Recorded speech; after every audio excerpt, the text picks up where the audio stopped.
Okay, so there's this really strange technological mystery unfolding right now, and it's affecting pretty much everything, from our cars all the way up to jumbo jets. And here's the thing, the cause? Well, it's a lot more deliberate than just some simple glitch.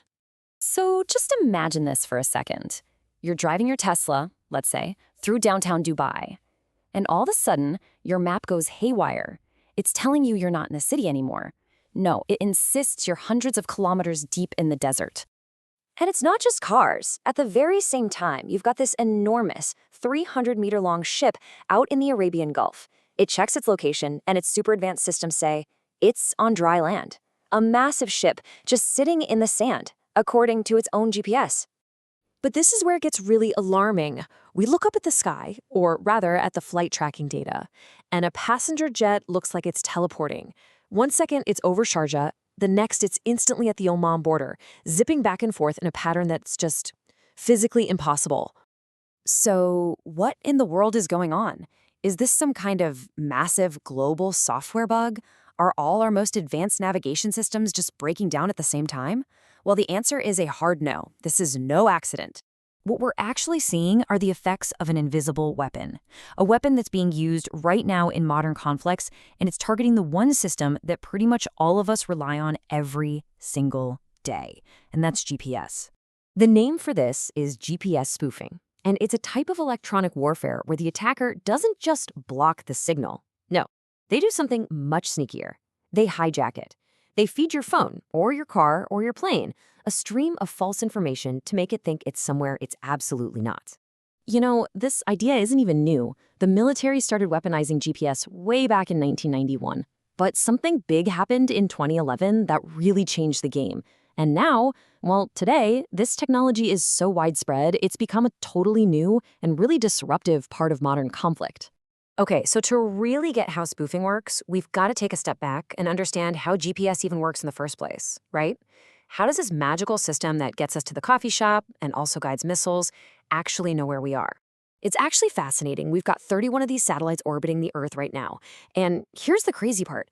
They're basically just hyper-accurate atomic clocks.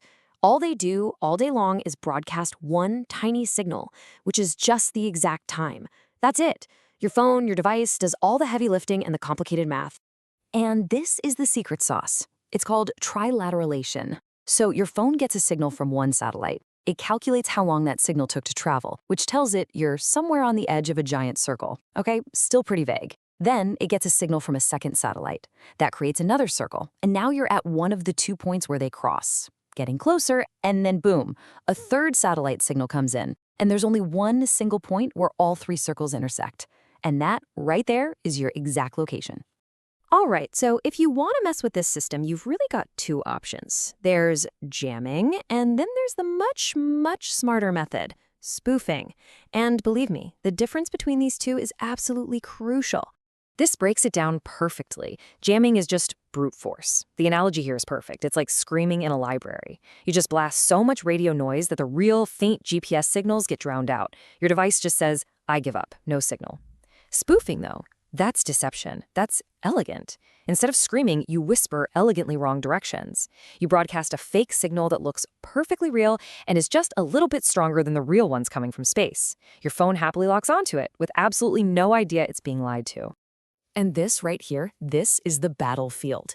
1575 megahertz. That's the public frequency for all civilian GPS. Think about it. Those real satellite signals are incredibly, incredibly weak by the time they travel 20,000 kilometers down from space. So it's actually shockingly easy for a much closer transmitter on the ground to just overpower them and completely take control. So okay, this is why this all matters to you and me. Because even though this started as a military tool, the effects are spilling over into our daily lives, creating some really serious and often hidden dangers. And I mean, these dangers are everywhere. Think about aviation.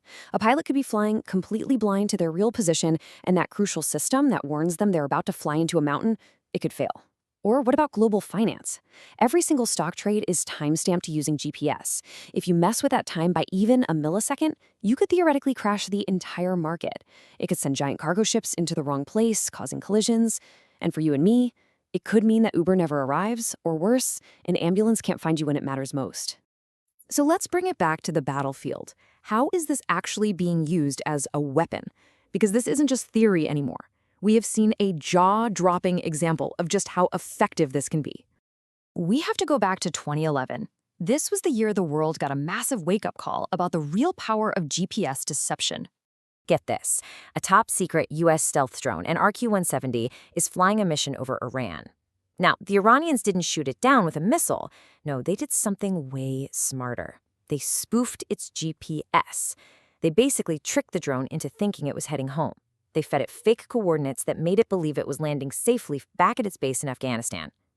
But it wasn't. The drone gently landed itself perfectly on an Iranian runway, basically gift-dropping all of its advanced, secret technology for them.